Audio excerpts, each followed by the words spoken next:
All right, so this is the MSI Mag B550i Gaming Edge Wi-Fi. Actually, it's a Gaming Edge Max Wi-Fi. It's a Mini-ITX motherboard from MSI, and this guy right here comes in just under $200 at $199.99. It's a super expensive Mini-ITX board, like most B550 boards out there. Their ITX boards are super expensive. So we're gonna take a look at this today.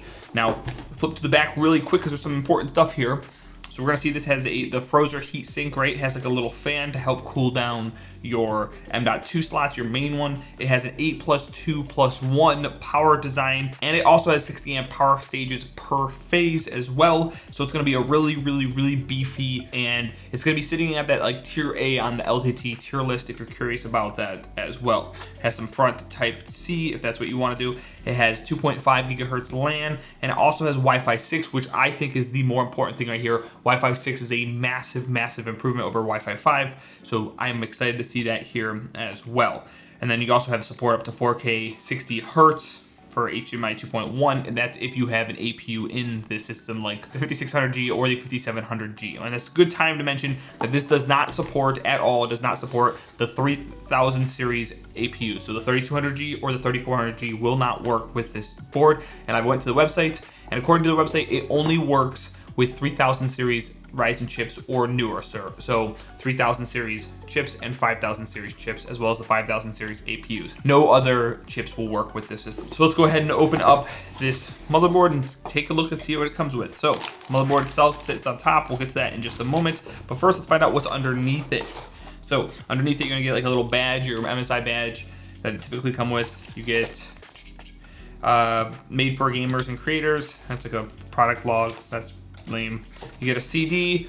This is for your drivers. Again, I don't know why they include these. I would like to see USB drives instead. They're cheap enough, and it would be just kind of convenient. Then you have some more like marketing crap. You get your manual, which actually is important, but you can also find this online. So why not just give us a QR code? We can go online. Everything's online these days anyway. And at the very bottom, we have an installation guide, kind of like how to install everything. Even though this shows Intel 2000 series CPU. That's kind of funny. But anyways, obviously a multi-purpose for them. And then included, you get two antennas. This is going to be for the Wi-Fi that we mentioned earlier. You get two SATA cables, and then you're also going to get a few M.2 screws so that you can use M.2 drives with this system. So let's go ahead and put this all back in the box. All right, so that's all back in there. Let's go ahead and open up and see what this motherboard actually includes and what comes with it on the actual board itself. All right, let's get this. Let's take a look. Let's put this down right here. Put this over here for now. Okay, I want to flip to the back real quick to see if there's an M.2 slot. I believe there is an M.2 slot on the back. So let's check out that first. Okay, so yeah. So this board does have its second M.2 slot right here. Anyway, let's jump back to the front really quick. Okay, so starting from the very top, we have our 8-pin power connector right here. It's a standard 8-pin. You're gonna have a beefy VRM, like I mentioned before. You should be able to run any CPU that you throw at it. 5950X should work perfectly fine as long as you can keep it cool in a compact form, which is going to be challenging. Then we have our retainers, which are different than typical retainers. I don't have any nearby, but these ones are like a little plastic. They feel kind of cheap, but they also look kind of nice too. There's no headers or for fans up top. On the side, we're going to have spots for our DDR4 memory. We're gonna have two fan headers. This one down here is gonna be for your pump or fan 1. And then the top one I imagine is gonna be for your CPU, although, yep. So the top one right here is going to be for your CPU, and then the other one is going to be for your pump or your fan 1. Moving down, we have our 24-pin to power the actual motherboard. We're gonna have 4 SATA, which is actually a good amount for that. I'm all for getting rid of SATA and just moving just to M.2, but we're not there yet. We have USB-C, which is cool to see on that Mini-ITX board. A lot of them don't have that. You have USB 3.0, which again, a lot of them don't have. Then you have your J Rainbow right here for RGB, and that's gonna be 5 volts. So that's basically all the mainstream RGB connectors for your CPU coolers and that kind of stuff. That's kind of where we're going. So that works really well. And then you also have a fan header over here as well.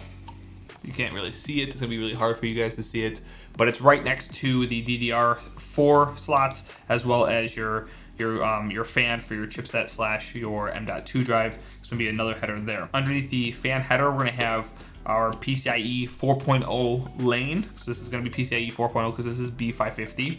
And then over here, we're gonna have everything we need for your front I/O, as well as your audio. What else is over here? There's gonna be one USB header here if you wanna expand on USB as well. And then of course, right here is gonna be your main M.2, where it has a fan on there to keep it nice and cool, which is pretty sweet as well. I think the design is pretty nice on this. I like the subtle gray dragon. There's nothing that pops out, so it should fit aesthetically with most people's builds. And let's go ahead and move to the back I/O to see what we have there, because MSI typically is pretty lackluster on their I/O. So let's see if they bumped it up for this board. There's gonna be your flash BIOS right there, and then you're gonna have two just basic 2.0 USBs, and then you're gonna have your old style, I can't remember what they're called, for like a mouse. Then you're gonna have HDMI, that's the HDMI I mentioned earlier, which can handle 4K up to 60 hertz.